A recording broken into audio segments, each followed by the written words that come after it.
Okay, I love your questions. They're awesome. So, I will start with number one, which is in your behind the scenes category. What strategies can I use to become more efficient while editing? So, are you editing in Adobe Bridge or Lightroom? So it's primarily Lightroom, and then if I have anything like that needs to be edited out, I bring it over into Photoshop. But I don't think I'm doing it efficiently. Okay, I'm going to share my Lightroom screen. I have literally just pulled up a wedding from this past weekend, Okay. and I'm going to show you how I batch edit. So we all shoot in a sequence in that we shoot, shoot, shoot, and then it's like, okay, let's go someplace, shoot, shoot, shoot, and go someplace. Especially if you're mainly doing portrait sessions, you will Mhm. predominantly be at a scene for a couple of minutes, like working the scene with various poses and directions, and then you'll try something else. So those little batches of like from scene to scene, that is what you are going to what I call like batch edit or sync settings. So here is Bride walking down the aisle, and you can see my three shots of Bride walking down the aisle. So if I wanted to make changes to that, let's just for argument's sake, like make it, cooler or whatever. Like let's just do that. And Mhm. let's like darken it again just for argument's sake. It's like semi okay out of camera, although I hate half bodies, so I'm definitely going to edit her out. And just as a good thing to do, I'm going to edit out this woman is not part of the wedding. If she was, I might like leave her in there, but I know she's not. So instead of pulling things into Photoshop, Lightroom, as of the past year, has this great AI tool. So as long as you're connected to the internet, it will do a pretty good job of knowing what you want to eliminate it. So she's gone. Are you aware of that tool? Nope. Okay. And so I'll give a little bit of background too, saying I just got the Adobe products maybe a month ago. So I've been watching a lot of tutorial videos and learning, but obviously not nearly as much as I know, like as much as I can know yet. It's such a robust system. There are some Yeah. things that like even I don't know. So it's always changing, and especially with AI, things are changing literally by the week. So this is just something that in the old days, if I was editing in Lightroom or Adobe Bridge, something like that would not be available to me. AI was not available, only in Photoshop, and that would be like another step. So you can see my little film strip down here of like how I like to view the photos down here. Yeah. So this one is selected. It's like photo number 408. So I'm going to click that photo. It's selected in light gray. And then I'm going to hit shift. And then I'm going to hit everything that is within that light sequence, like those three photos. Mhm. Over here on the bottom, it says sync. So once I hit sync, it's going to say, like, what do you want to sync? Do you want to sync everything? Do you want to sync just like the basic stuff, which is all right here, white balance, exposure, all that jazz? So I pretty much want to sync everything except that crop I made because I'm pretty much moving with the bride and her dad down. So it's not really necessary for the exact same crop. I don't mind doing it later. So once I hit sync, it's going to do that exact same thing to every single image. So do you see on the bottom here how that white balance changed Yeah. automatically? Hmm. And then let's go to the next one. So obviously I would remove her out of the next one, but you can see that the changes that I made in white balance were made Hmm. for all three. So now I just go back and look and like see if there's any other changes. Obviously, I'd like remove the woman out there again. So now they pass me, and here is the image of like them walking. Actually, no, this is a second shooter shot. Sorry, because I'm in there. But again, it looks a little bit too bright to me. So I'm Hmm. going to darken it a little bit, and it's like a little bit too warm. So I'm going to cool it down. But like that looks good for the most part. And on my film strip, I see that the next two is what the second shooter shot. And I know Hmm. that like it's pretty much going to be almost the exact same because it's almost the exact same lighting conditions because they're within seconds Yeah. of each other. And I could even go forward and say like, okay, I know that this one he shot, this one, all of these are his. And I could actually just keep on rolling and do this one. And then I'm syncing and I'm doing the exact same thing. So that change of making it darker and cooling it down, once I hit it, it's going to give that consistent readings. Everything on my right-hand panel, temperature, tint, exposure, it's going to copy. So then, see how consistent these are? Yeah. All consistent because it's all the same lighting pattern. So that's how I batch edit. What tool did you use to bring in the AI to remove that woman again? Okay, so if you can see my cursor, I'm going to go Yep. up to this little eraser. There are Ah, okay. three options. Here's like very typical of what I would edit out because I was running and gunning. So I would 100%, just because this is how I am, I would go like that. That needs to be gone. That needs to be gone. I think it's having trouble catching up. This I might either just crop in or just for Hmm. purposes, let's do that. And let's do this. What's great is that it selects all of them at once. I hit remove Hmm. and it's going to get rid of all of them. I mean, this has really like changed the game because I would have had to have, for the most part, brought this in Photoshop. Although the clone stamp like would have done a pretty good job. But when you're in intricate areas that you can't just like stamp from here to here where it's exactly the same, it works really well. Yeah. Yeah. Now, as of this recording, you will see that when you go in close, like if you pixel peep, this isn't that bad, but you can see a little bit of, do you see how it didn't quite get it right? Like Yeah. it's gone. Clients are not going to notice, but I Hmm. notice. So that is something to be aware of that AI is not quite there yet as far as copying the exact same detail slash grain slash noise. But for Yeah. the most part, like it does a pretty damn good job. Yeah. In some areas, like that was a pretty easy because they were up against like a plain backdrop. Does it give you the three options like Photoshop does? Yes, it does, but you can't do prompts as of now. There are times when like I want to cover a body or something, but Hmm. maybe with shrubs.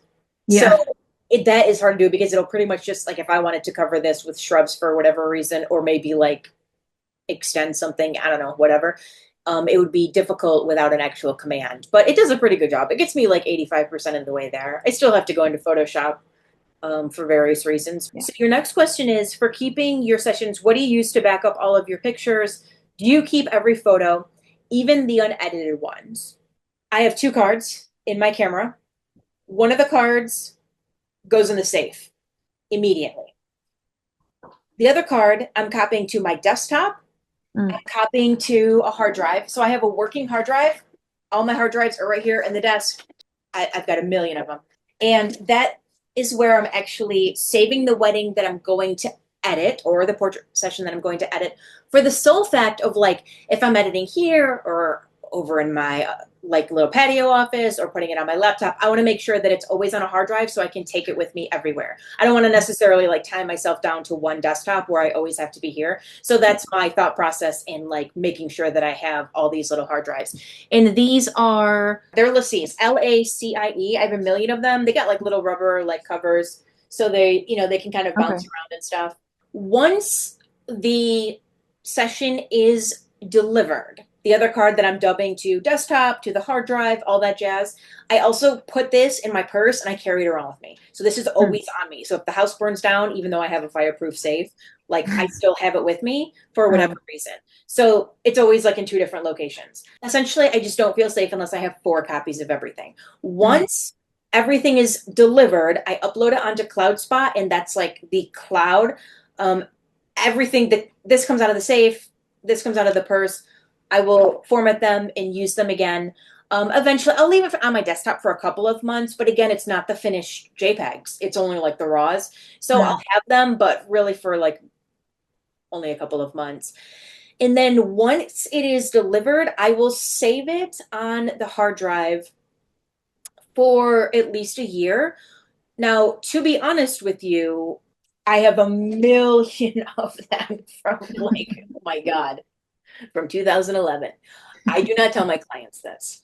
I mean, I tell them in person. I tell them after in the emails, like I only keep it for a year. I only keep it for a year. And then when I give them the usage form that says like you have the rights to like copy these photos, share them, whatever, I only keep photos for a year. I'm always telling them that I only keep photos for a year. So the unedited ones, again, like I have them, but I don't want to be legally tied to them. Yeah. So I just tell people I will save them for a year. Uh-huh. If by chance someone wanted like an additional edit or something, the JPEGs are high res, so I have no problem like grabbing a JPEG, even off their cloud gallery and editing it. No one ever Mhm. asks for the raws. I over deliver photos, so it's not like, oh, do you have anything else? It's like, dude, no, nothing. Like it's all garbage. And then in Cloudspot, how long do you keep your galleries for? On the Yeah. record, 1 year. Off the record, years, years and years. Because I Mhm. have the unlimited plan, do you recommend it's better to provide the specifics of what people will get with their sessions in the handouts or putting it on the website? Or is it like people like what they see, so they will inquire about this type of thing? People rarely go on my website. They go on Instagram and then they find my email and then they email me. And it used to be that like people would like look at rates on my website and at least see like where I started to see if they can Mhm. at least afford it. No one's even going on the website. So I like to provide the specifics of what people will get with their sessions solely because I hate back and forth. And the inefficiency that comes with people asking me all of these questions and Mhm. then not even booking me is truly a log jam. If you are only doing portrait sessions, that's a lot of people that you're juggling. I like to tell them everything up front. So that said, let's share a pricing guide. So someone emails me an inquiry, whatever, all in my drafts. These are all my templates because I want to tell them exactly what they're getting. So I just got an inquiry for like a high school senior shoot today. Immediately, I go to my high school senior session inquiry, I copy and paste. They can click right into the rate sheet so they know everything. There's a little cover. This is everything that is included. I don't want them to be asking me 10,000 questions and potentially like not booking. This is what she offers. All of this stuff. Make a list of everything that you want people to know. Next up, they have two choices: 90-minute session, 3-hour session. This is the price. And then here's all their Q&A. People will just be like, okay, well, do you have, what about if they have braces? How many photos are we getting? So it's like literally everything Mhm. is on here. Like you can read through and say like, what if it's raining? What if I'm feeling under the weather? Blah, blah, blah. Here's even a second page of frequently asked Mhm. questions because I am not one of those people who wants to sell anyone. And this is only a good model if you like my methodology, which is to like give them all the information, let them decide. A Yeah. lot of people are so great with sales and they will say that I'm leaving a ton of money on the table. They're like photographers are like, get people on the phone. You can sell them this dream and this magic. And I just don't have the time. Like, I do not want to do it. I hate selling.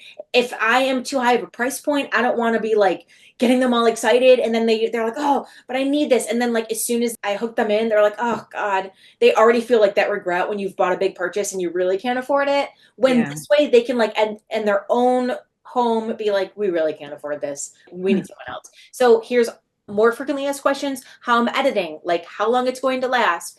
And then a third page of frequently asked questions. Like, can we post them on social media? How can we pay you? And that's it. So I have 3 pages of frequently asked questions, and that is literally with all of my sessions. Not just that, newborn, maternity, engagement sessions, headshot sessions, corporate sessions. I have one of these for every single session that someone could possibly inquire for. I went through them and read them. Good. Yeah, All of them. good. So it gives you an idea of like, especially, if you have a job, you cannot be at work like answering all these Yeah. emails. And like, would you be okay if I use some of this just as an idea to help me develop one like for myself too? Yeah, please do. Okay. I made it in Canva. There's kind of two ways you can do this. One is you can send a PDF. So you can still see my screen. On the Mhm. left-hand side, I have all of my rate sheets here. If I just wanted to send them a PDF, it's right here. Cool. What I don't like about the PDF is number one, if there is a file size limit on people's emails and this Oh, is on high res and you don't like export it to low res, yeah. it won't even get to them because it'll bounce back. Because typically people have like a 30 meg size Hmm. limit on their email, and this is like jam packed with like photos and information and everything. So like if I export it in high res, which I want because that's what the photos will look great as, it may be too big. Yeah. And I also like if my prices are changing, like if you start blowing up and you're like, oh, I want to charge more and more and more, you have to like keep on making it, and then you have to export it, and then like Yeah. have a lower, I have like see how I have like in here like low res and then high res. To me, it's easier to just send them a link in Canva. The only Mhm. downside is like they know, and some people have been like, oh, you made this in Canva, and I'm like, yeah, because it has like the Canva URL. Yeah. So it's not necessarily like luxury. I will say that. Hmm. It's not like a luxury look of a high-end client, but my portrait sessions, I don't really target luxury clients, whereas my wedding clients I do. Do you ask clients if they have specific types of photos or shots they want? I think this is sometimes dangerous territory. Two things with that. Sometimes they will be like, this is exactly what I want, and they'll just like give you a Pinterest board and like the light won't quite match, or like sometimes you see on Pinterest like this gorgeous shot and the male is like perfectly 4 inches taller than the female, and she's like perfectly 40 pounds thinner than he is, and he can like wrap her up like a little bear. But then you get there and it's like, oh, they're the same height and the same weight, like that wrap up, it's not going to look good, and like that's okay. But we have other photos that will look good, like Mhm. holding hands and walking, or like giving her a little twirl. But I do sometimes think like they don't know. So Yeah. to give them the opportunity to be like, here's what I love, I'm like, Uh-huh. okay, I need to like see you because I need to see like height, Mhm. vibe. Like sometimes they'll send you like really fun sessions and then you'll give a really fun prompt and he's like, that seems awkward. I don't want to do that. And you're like, well, your freaking girlfriend gave me this Pinterest list and like this is a fun shot and everybody's laughing and having the time of their lives, but you guys are giving a little bit more subdued vibe. Like maybe you Mhm. guys are a little bit more romantic or something. So I do not like Pinterest photos. I like to feel the vibe and like test the waters with various poses. Yeah. If they insist, I'm okay if you send me things that you like the vibe of. For Mhm. example, like I like more romantic or more fun, but like having them say like I want these 10 photos, like I want this dip shot. Well, he's never done that, you've never done that, you have no background in dancing. I don't really want to give you like a 10-minute lesson on like how to make a dip shot look good if you've Yeah. never done this in your life. And why would we want to do that if it's not authentic to you? I will at the session say like, is there anything that like he always does to you or you always do to him Mm. that is so you guys? Like, does he always like kiss you on the forehead? Do you always tickle Mhm. him? Is there anything that I should make sure that I capture? Because then it's more authentic to them and it's not just like this is pretty on Pinterest, because I feel that Yeah. can get out of hand like very, very easily. In a way, it doesn't put you in your own little box, like because they're expecting something and then you have a creative mind that just sees it differently. And like I think it's good to have, it can be good. Well, I feel like for me, like with not having like, still in like the beginning phases of kind of more doing more people, that like I want to make sure that they're getting what they want, but at the same time it's a balance uh of like, great, I'm glad that you have those ideas, but like, I'm gonna go like do this and do that type of thing, and then it's like, all right, maybe you should just maybe you should just not say anything and do my thing. On one hand, they're telling you what's going to make them happy. And so, and I'm all about customer service. I'm like, this is going to make you happy? Boom, let's do this. And there are times when I do have that person who's like, this is exactly what I want. And I'm like, okay, do you just want me to do these 10? And that's and sometimes they're like, yeah, that's exactly what I want. Like they're ordering from a menu. And I'm like, okay. And I will print it out.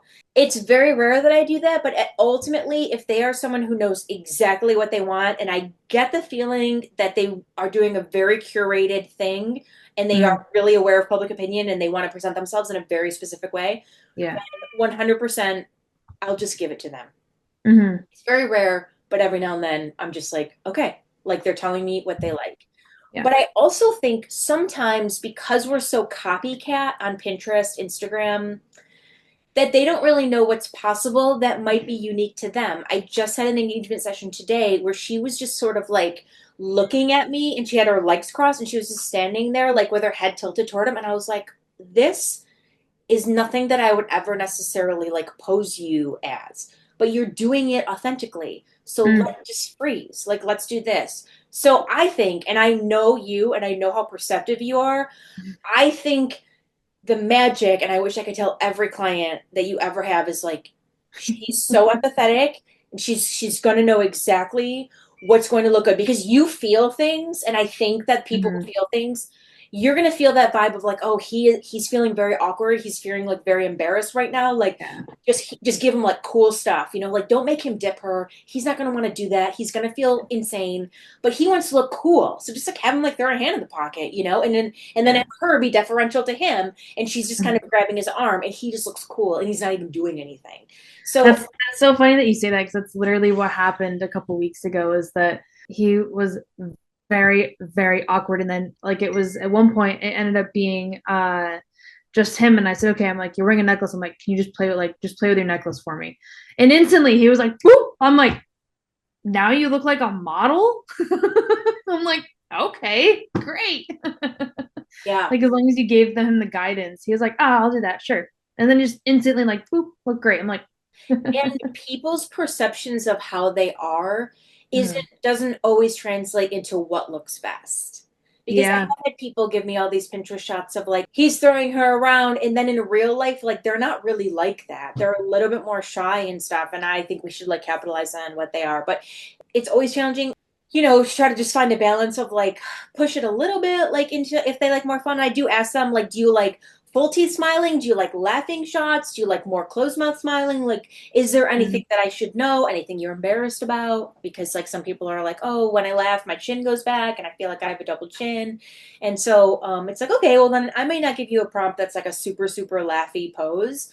Do you have certain things that you naturally have just kind of picked up on that you do within the first, like, do you always do a specific type of prompt to just get to kind of know them while still taking the pictures and to kind of feel them out? Yeah, there are a lot of easy prompts that I give. One is chest to chest. Mm, And I tell her if her hair is down, I always say like, okay, shake your hair out like you're a Pantene model.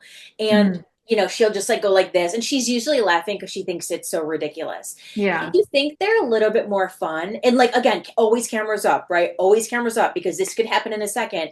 Be ready, have it ready. Mm, Another one is hold hands and face each other. And I'll say, like, okay, give me like a real quick crotch bump. And they're like, yeah. what did you just say? And they look at me and they laugh. And they're like, Uh, what? What?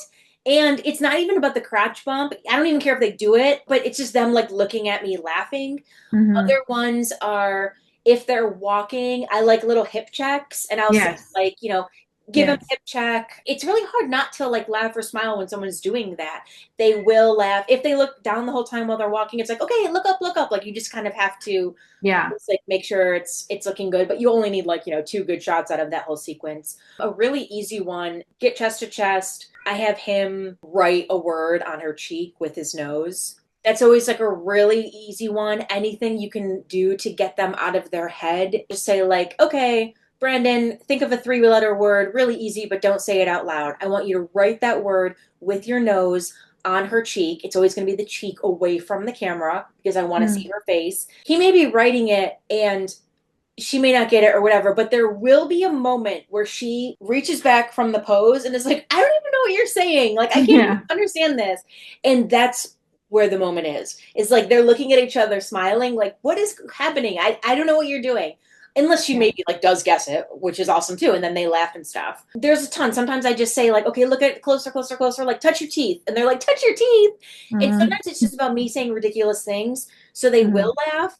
If you Mm. sense that you're getting a more romantic or deeper couple, which I find these couples like really fuel my soul because sometimes they don't really want to get deep with you, especially the man, and that's totally fine. I want to go on his comfort level. Like she showed up, she's ready to be photographed. Usually women are like good to go. It's always the man. So, but if I feel like he's really vibing or into photos, I will kind of like do like a deeper level and I will say, when do you feel that you were most proud of Brandon? When Mm. do you feel that you knew that he was the one you wanted to marry?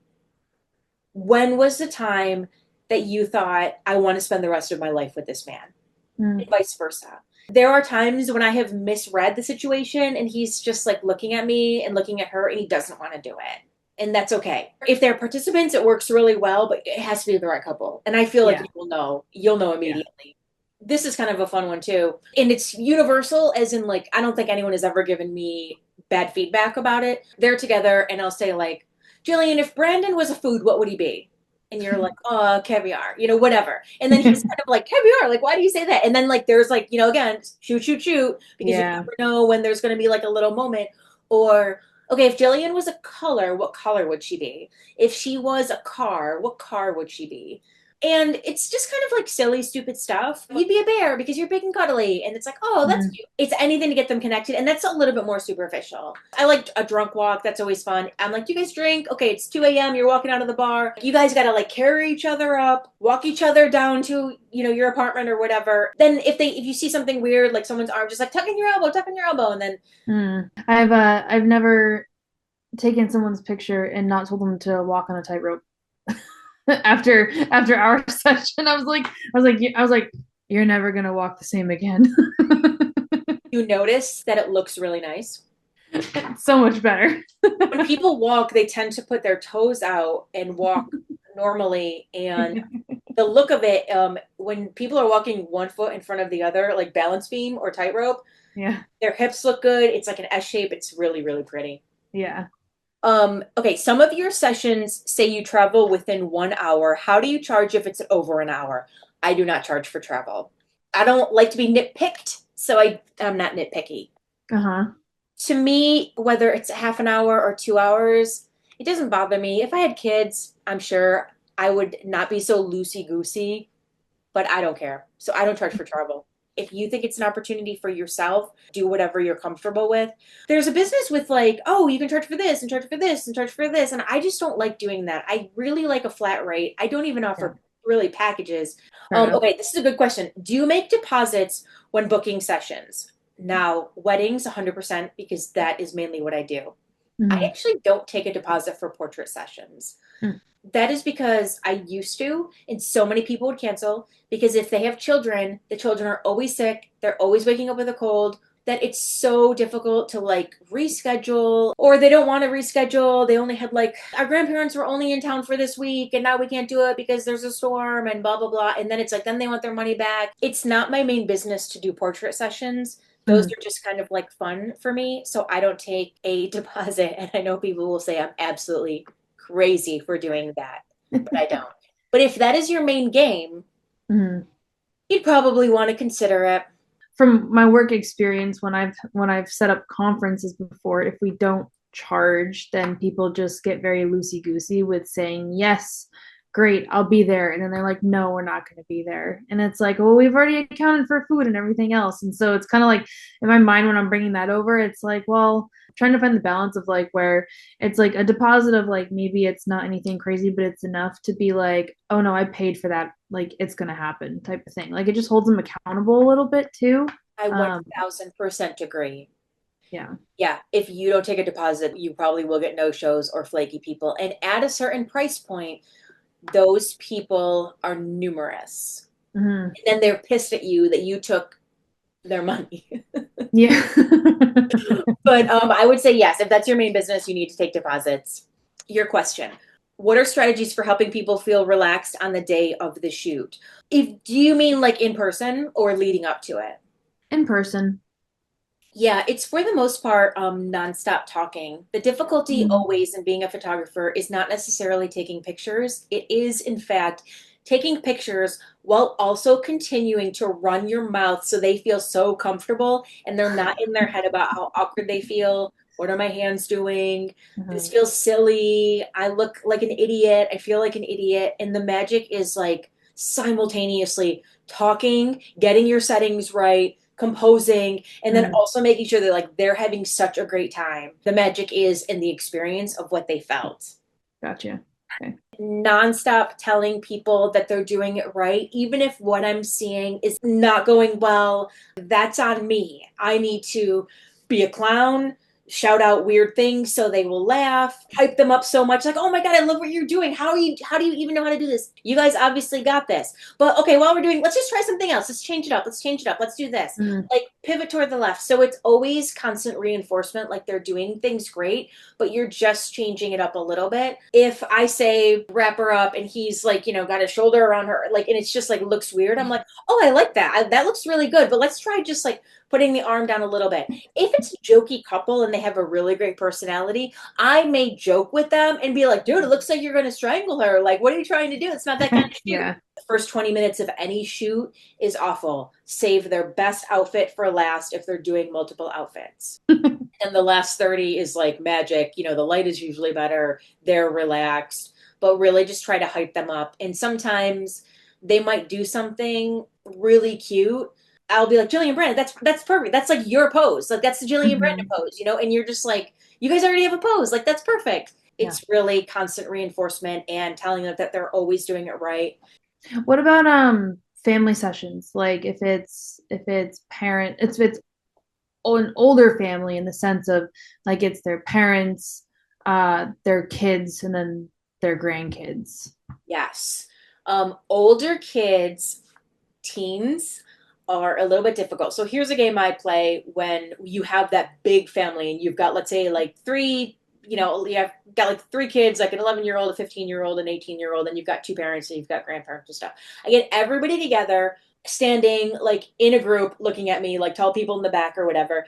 And then I'll say, like, okay, we are going to play a game that I like to call like who is the most, dot dot dot. And this is going to be rapid fire, guys. So you got to be ready. Whoever is the most funny, you have to look at that person. And this is just Mm. like eliciting candidates, right? So, okay, who's the loudest? Who's the loudest? And then they all like look at, whoever. And I'm like, oh, everybody thinks dad's the loudest. Ah. Who is the best cook? Who's the best cook? And then they're like, mom and dad. I'm like, oh, we've got an issue. Like some people think dad's the best cook. Yeah. Some people think mom's the best cook. You're just talking the whole time. Another thing is I do a word game that I also do with wedding parties. And I say like, okay, guys, we have to think of one word that best describes each person here. So let's start with Timmy. Okay, everybody shout out a word that best describes Timmy. And they'll be like loud, messy, sloppy, cute, good dresser, whatever. It's quick, right? So like you don't give him a chance to think. And if there's a moment when he's like, "What? I'm not that. I'm not messy." You're shooting, shooting, shooting, shooting, shooting. Let's go to mom. One word, everybody. What's the one word? What best describes how mom is? And teenagers are sassy. The magic is in their sassiness. You can't treat it like a normal session because little kids, I will play Simon Says with little kids, ring around the rosy, but you can make teenagers do that. The animal game also works well. Like, okay, if Timmy was an animal, what would he be? And have everybody engaged. Mm. The looking at the camera photos, smiling, those are just me like talking the whole time. There's no real magic to those, like just to get the one Yeah. great photo. Yeah. But like I find that people do like the candidates a lot. I'm trying to think what else Cool. I No, do. this is really helpful. Thank you. If someone has a 2 hour session, do you include time travel in that 2 hours or is it 2 full hours of shooting? Like if it's 6 to 8:30, but they want two different locations, are you including that drive time? Like let's say there's a 20-minute drive time between locations. It's all included. I Okay. specifically, that's a great question because I actually do my sessions by location in that the 90-minute sessions is only one location. Yeah. In the 3 hour are unlimited locations, but I tell them the session is 3 hours. So if we are spending an hour in the car or 5 minutes in the car going to another location, Mm-hmm. it's 3 hours from start to finish. So Mm-hmm. it's between 6 to 9, no matter what. I Mm-hmm. would rather be shooting during that time. If you want to do all these locations and we're in the car for a lot of the time, that is not ideal, but I certainly do have people do that every now and then. But I just tell them that's less shooting time. Every minute we're in the car is one less minute that we're actually shooting. Really, as far as background shots, I'm not really that photographer who's going to get all wides and it's like all these backgrounds. Look at these epic backgrounds. To be honest, we don't live in the mountains. We don't have freaking epic backgrounds anyway. Like this Yeah. beach looks like the next beach looks like the next beach.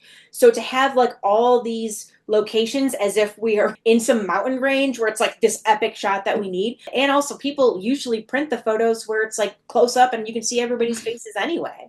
Yeah. Have you found like a sweet spot with pictures? Like if you have an hour and a half session, like you mentioned for a 3 hour session, like giving like 200 pictures, is that 200 color and then the 200 black and white, so a total of 400? There is a sweet spot in that, like, if you deliver too much junk Mm-hmm. or too much of the same, I will definitely call out doubles. I tend to deliver more rather than less because my editing is like so fine-tuned. That's Yeah, good to so know. there are some times where more photos don't necessarily mean better. Yeah. And especially if they're not great photos, Right. like if you stuck at a location a little too long, the light wasn't working, you were really trying to work it, and it was like, that is not good. I wouldn't necessarily provide that because I mean you give them a couple because you were there, they're gonna remember that they Yeah. were in like in front of that bush or whatever with the flowers. But I don't tell them like how much I shoot. Mm-hmm. Yeah, it's a lot of times I would imagine like just a balance of quality over quantity and that type of thing too. 100%. Even in a walking shot, like I want to make sure that the legs, the faces, the hands, like everything is perfect. Because Yeah. I don't want to give them the 30 shots that I took of them like walk, walk, walk. When like this is on a down, like her hip is kind of out when she's down. Like I want an up walk and or Right. like they blinked and looked that way and like one's looking this way, one's looking at me. Like it doesn't even make sense. It's just like not a good Mm-hmm. read. But they don't know that. They don't understand that. It's like, well, you are hiring me to take pictures, but you're also hiring me to like know what looks best and like put you guys in the best light. If a client is only available during the peak hours of the day and it's sunny, what are your recommendations for shooting? Don't shoot during the day. Why do you want to shoot at 1 p.m.? Someone's going to say, like, I'm going to give you the answers to all these tests at 7 p.m. And you're like, nah, I'm going to do it for myself at 1 p.m. because I don't want the answers to the test. Why are you doing that to yourself? Jillian, I do not let them. If we're shooting inside, I'm Mm-hmm. happy to shoot at 1 p.m. And I can just use window light. Absolutely. Mm-hmm. It is so difficult to shoot. And I saw that session that you did. Like you really made the best of it, but I could tell like this the light is too high. And It's that was even at 5 p.m. and it was still just yeah. too much. I remember those days like wanting to please people so much and they're like, "How's 1 o'clock?" And I'm like, I'll just try to make it work. And then it's garbage. And I'm not proud Yeah. of it. And I'm embarrassed to show the photos. Yeah. So that said, sometimes someone has a wedding ceremony at noon and I have to do all of the photos at 1 o'clock. And like, no, I can't do the family photos at 6 o'clock because they're going to be eating dinner at 6. So that's it. You need to find what I call open shade. Open shade is not necessarily under the tree, but the shade that the tree is giving. So if we Mm. have a tree and there's shade underneath it and extending out, putting them at the edge of that shade so their face is illuminated by the light, but they're not in the sun.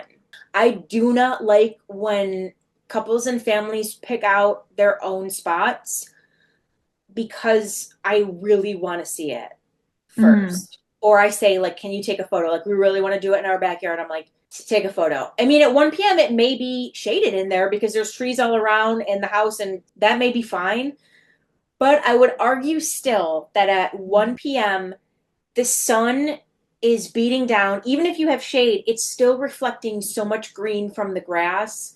It's so difficult to tone those images. So then primarily, I mean, are you telling people it's like, look, you either get sunrise or sunset, and those are your two options, and we'll take it from there. Yes, I say to them in a very diplomatic way, if you want me to give you my very best work, we need to make sure that the light is closest to the ground. We need to do it at Mm. sunrise or sunset. And so on this day, sunrise is at 5:23. I know it's difficult with children because they want to do it on a nap schedule, but I just try to like reemphasize how important it is to like have good light because Yeah. it's so difficult to do it in the middle of the day. What if you're in like a fairly fully shaded area?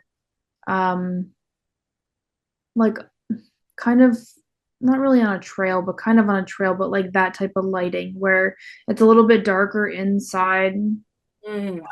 not having a ton of light exposed. Like, I mean, aside from the fact that you're trying to avoid the light coming through the trees to make patches on their face, but if you can find a spot where it's not like that, I mean, is that a time when you could take it at, peak of the day would be okay, or still later in the day is just still better? You can be more flexible if it's cloudy. Yeah. If you're in, I don't like shooting in forests or the woods. It's very difficult because there's no light unless you want to bring your softbox, and that's like lugging it around, especially if you're alone. Yeah. So that is really challenging, but it's still like coming through the trees. So if it's direct light, even if it's muddled and like shaded, it's still a color cast. So it's just Yeah. difficult. That's one problem that I had with that shoot a couple weeks ago is that because of the direction of where Lake Ontario is, as we looked out, that's where the sun was, and like the water went out that way too. But like I was trying to get the water in the background, but I needed to get some that had the light a little bit on their face better, and so I was in the water. The amount of people who Mm. are like, we want the water in the background. We want the water in the background. And still to this day, everybody wants the water in the background. Here's the thing about water. Not only do we have sun coming from over the water, but then we have the water reflecting the light from the sun. So now we have double sun.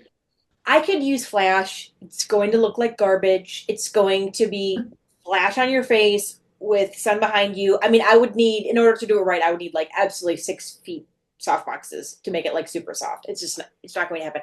And Yeah. so many people like want to get married by the water. It's nearly impossible. You're going to be so backlit. The water is not going to look like water. It's going to look like a white beam out there. And I try to just explain that in a really nice way because Yeah. they don't get it and they don't know what I see because I understand that, but it's really hard to pull off. So, open shade. Do you see this literally a sliver of 1 foot of shade in front of this light? So Yeah. see this shade right here? Boop, boop. Yep. They are in there because that is the only shade I could find at whatever this is. I'm sure it's noon, if not earlier. It's really difficult shooting.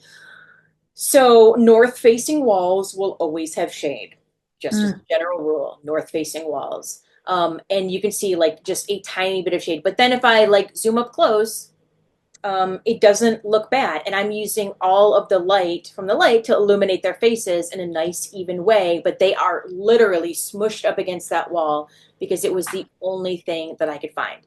Okay, again, open shade. The trees are shaded, and there's a big open sky behind me. So it was a very sunny day, but it doesn't look it because they are in the shade of like a ton of trees right there, a ton of trees. Yeah.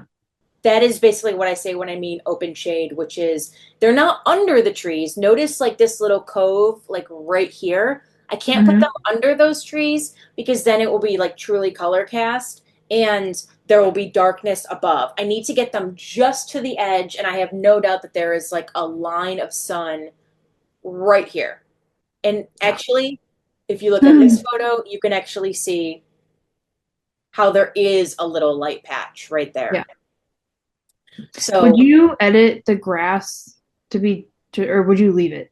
if you do it to one, you got to do it to all of them. Uh-huh. So I probably could edit it pretty easily. I am fine with it because their faces and outfits look great.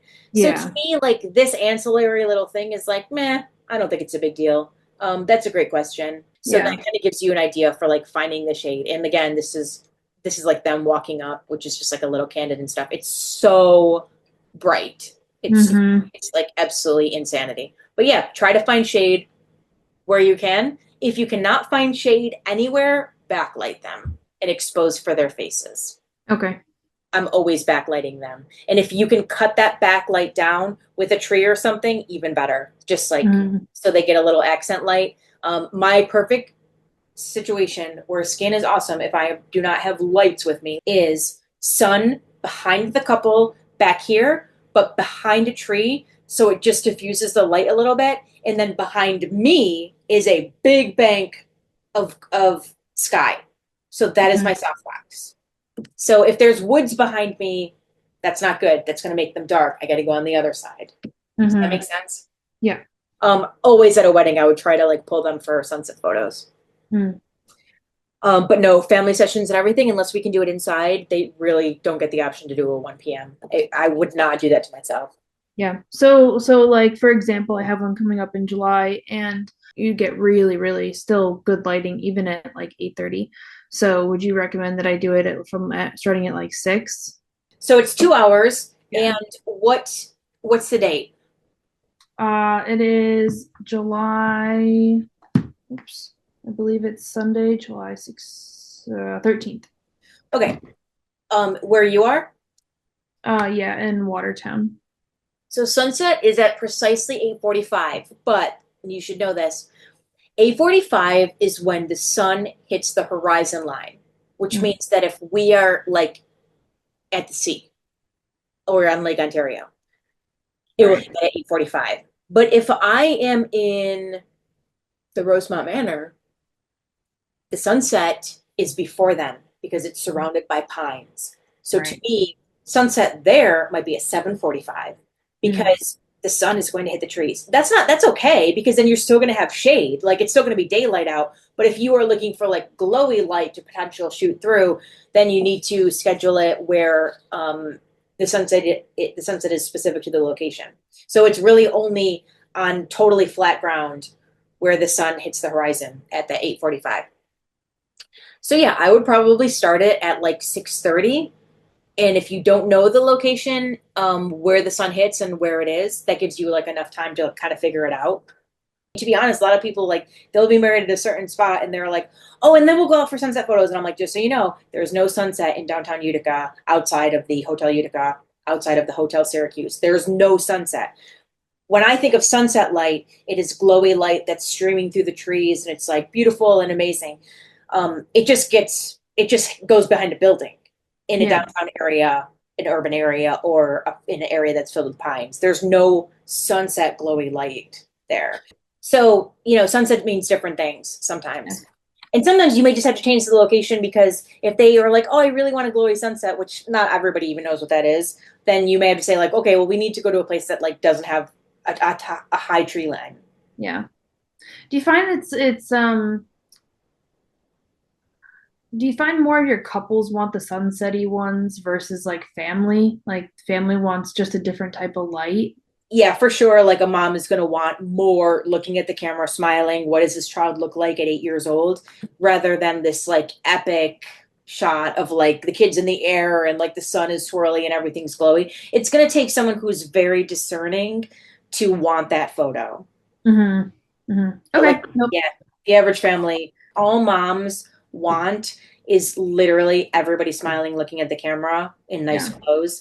And that is sort of the bane of my existence because like once I've got one of those, I'm like, okay, we're good. Let's have some fun. But they Yeah. want like sitting down, like standing up over here by the bushes. I almost always ask moms, like, how far do you want me to push your child? If your child is having a bad day and we still go Mhm. through with the session, how far do you want me to push it? And if you want me to push them so hard that you're going to be like bribing them with candy and stuff, I'm not going to be editing out lollipops and M&Ms like if you're going to be plying them with candy. Like we have to be realistic about what we can expect, particularly kids who have autism or something. Yeah. Like let's try to get the one shot and not like make everybody crazy trying to get 5 different perfect shots where you're seated and then standing and then whatever in all these photos so they get variety and like Yeah. really try to manage their expectations on that because sometimes they'll have more fun like walking and bumping hips and having fun or playing that stupid game and it'll be like a real connection but Yeah. sometimes you can give 50 shots that are all candids and they really just want that looking at the camera shot. Okay. Final one is what are some tips and tricks you use to calm your own nerves to help yourself feel relaxed and confident so you can focus on the shoot and help everyone feel comfortable? Okay, so one thing that I think is a really helpful tip, if there is something that you really want to do, or let's say there's 5 photos that you really want to do, print them out on one piece of paper, take a photo. When you format your cards, everything is clean. I want you to take a photo of that printed Pinterest page So it's the very first photo that you take of the day. And when you are like, I can't think of anything, my mind's going a mile a minute, this one's crying, this husband doesn't want to be here, whatever. At any given time, after you take a photo, you can pull up that Pinterest photo on your camera because it was the first shot that you took. There are times, of course, that you will be like, oh my God, I lost this session. Like it's terrible. Everybody was misbehaving, whatever. I think sometimes it's helpful to find out what they really like. Like that could be playing a song on your phone. It could be busting out and song yourself. Or if you can like come with like a little toy or a tchotchke or like a car or something and then have it like appear over the camera or like a little stuffed animal, like literally a tiny little keychain like bear or something and be like, boop, oh my God, who is that? Look who came. Or if the child wants to bring their favorite toy and then you can like take that stuffed animal and be like, okay, guess who's gonna take the photo now? I'm not taking pictures anymore. Elmo's gonna take the photo.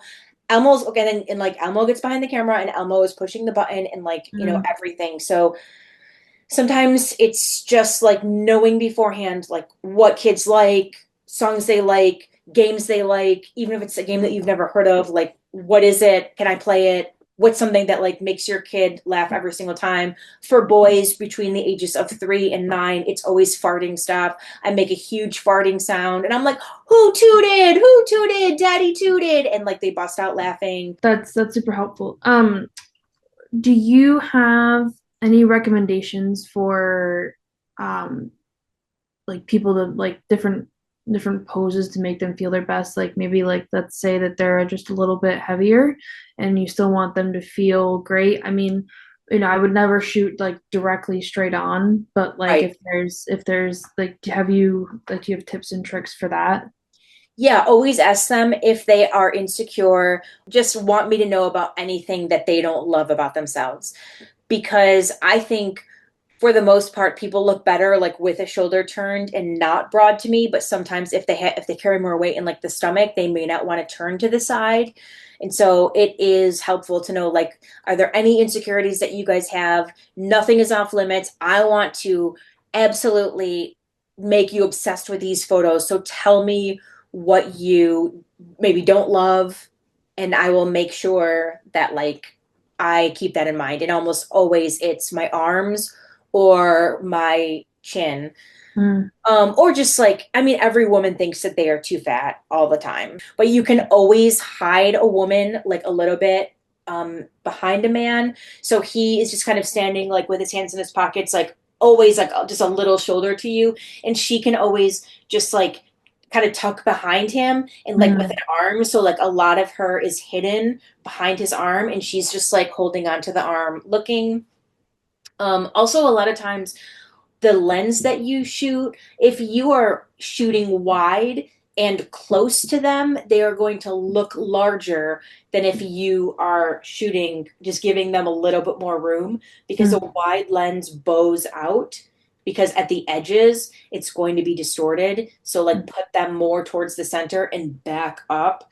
Shooting like that with a little bit of wriggle room, a couple inches on each side, if you do see something where like there was a pocket or something that made her hip big or whatever that you can sort of liquefy in, like that's always really helpful because then you have the room like keeping them mhm. separated. If you shot really close and you shot them with like a 70 to 200 at 200 or whatever and there's no like space and it was like it's like just them, it's like oh there's not a lot like you can do. Yeah. But always like elongate. Like one thing that I tell people is like pretend that you are a puppet and I have a string and I'm like pulling that string up and I want everything to come up. I want the best shoulders, best core. Like never, I know you know this, but like I never use words like, okay, we're gonna like suck it in. I just say like strong core, strong shoulders, Mm, and you're a ballerina dancer. I want like nice, soft elbows and hands. And then if you feel like there might be a little bit too much weight there, even though they're going to feel weird doing it, I just say like lean towards the lens. Pretend I have a piece of plexiglass right here, and I want you to pretend you are a turtle and just push your face towards that glass. It feels weird, but it looks great. I say that literally every shoot. Sometimes even if they're like holding each other and they look at you, just have them like bend towards the camera a little bit because then their faces and their upper body will mm. get a little bit bigger than like where women carry weight, which is like hips and stomach. Yeah. That's super helpful. No laying on the ground poses unless they are like super models. Like, Yeah. if they want to like sit on the grass, and I'm like, it's just it's that's a hard pose to do. It's hard to sit down in general. Standing shots make everybody look good. And I always say that, like, as a big bottomed girl, I never want to like make it look even bigger. So why would we sit and like have everything smushed down and make it look twice the size? Yeah. So if they are so big that they can't necessarily get their arms around each other, then for sure we're going to do hand holding, walking toward, away. We're definitely going to do him standing, she's hiding behind him, like grabbing an arm or something. Similarly, they can also walk like that. So you do a handhold walk, but you can also like have him walk and she's just like got his arm and is like walking along with him. Mhm. They can do like a one hand and like look at each other. And there's always like swinging around, like doing a little dance. I'm like, all right, just like dance it out, you guys. Hold one hand, and then she's just kind of like going out, going in, like kiss, come out. Mhm. Another easy pose for people who might be concerned about their weight is like he's just standing there like a trunk, and she like comes in from behind, and she's just like resting her head on his back. That's really helpful to know. Thank you. Yeah. I'll see something like really beautiful. I'm like, oh, I really like that. Like, can I do this easily in a way that would get them there Mhm. without me saying like elbow here, hand here, leg here, and like because then it's too much, and then they feel they're doing everything wrong. So can I give them a prompt that might be like one or two where they can like get there, and if we can't do it easily, then board. Mhm. Yeah. Your clients now paying a certain price are going to be different than like a year from now when they're paying a Mhm. higher price. And the Mhm. higher they get, like they have a different view of what they want. Yeah. Like, which is something that no one ever told me. Like everything has to be perfect.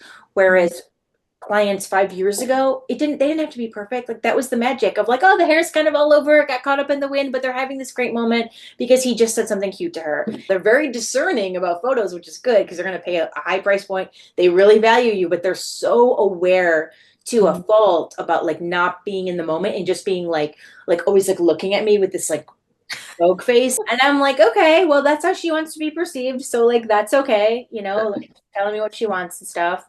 So, yeah, it'll always be changing. That's kind of like the fun of it, too, is like Yeah. these different people and like it's like how they are and then how they want people to see them. This has been so incredibly helpful. I think, I have a lot of amazing things to go and think about, and I'm gonna definitely look to reframe a little bit of kind of like what I'm offering in the sense of time frame, and what that would look like. But I really appreciated like the 25 shots per hour type of thing, because I'm definitely more of the person who's gonna give more than, like, my goal is to give obviously like a lot more than that, kind of like the under promise over deliver type of thing. Yes. um and so uh no, just a lot of neat things to think about and to set up. And I've already talked to some other friends too about just like doing like free sessions for them just to like get the experience and the practice, and they're just super stoked and excited. So I love free and I think it's super helpful. I actually shot my first 3 years of weddings free, even though I was shooting news and I already like was a newspaper photographer and I already knew what I was doing. Not even gas and tolls, because as soon as people put a monetary, even if it's just $50 or whatever, there's a different dynamic of like, I paid $50, even if it's nothing, it's $20. It's like, so if it's free, there are no expectations. yeah, cool. All right, no, this has been so helpful.